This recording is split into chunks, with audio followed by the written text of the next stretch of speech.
Hey, Dinar Ninja here. Today is Saturday, July 13th, 2019, and this is an article from CNN Business titled Deutsche Bank's Latest Headache, Its Role in Malaysia's 1MDB Scandal. And it says, the U.S. Justice Department's probe into Malaysia's multi-billion-dollar embezzlement scandal has explored the role played by Goldman Sachs. Now investigators are scrutinizing another lender, Deutsche Bank.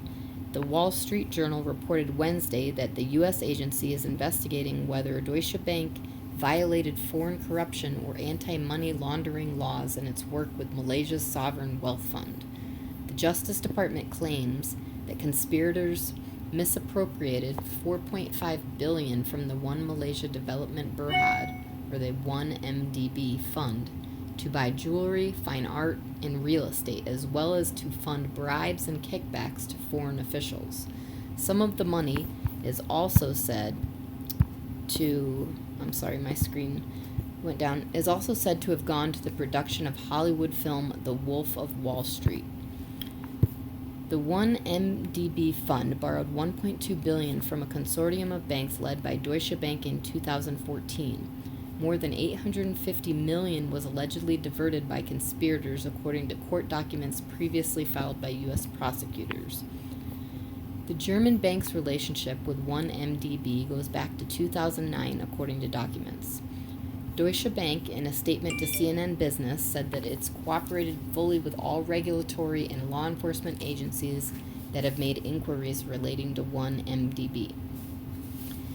As stated in asset forfeiture complaints by the U.S. Department of Justice, 1MDB made material misrepresentations and omissions to the Deutsche Bank officials in connections with 1MDB's transactions with the bank, a spokesperson said.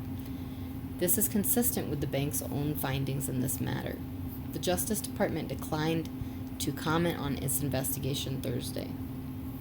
Meanwhile, the Justice Department is investigating Goldman Sachs, or GS, for its involvement in the scandal, which hinges on 3 large bond offerings that it arranged for 1MDB in 2012 and 2013.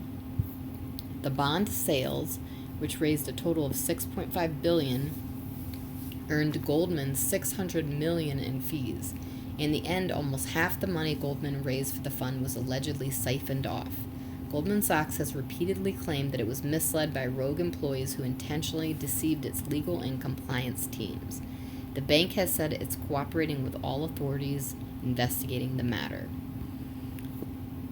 More trouble for Deutsche Bank. The news comes at a difficult time for Deutsche Bank, which is separately trying to turn around its struggling business operations.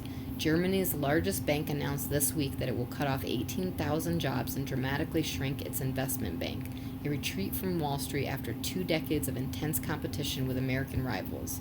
Deutsche Bank has been subject to a string of legal inquiries in the recent years, raising questions about the effectiveness of its compliance department.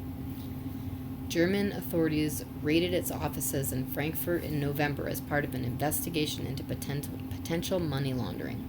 Prosecutors are looking into whether Deutsche Bank helped customers set up offshore companies in tax havens while failing to report suspicious transactions.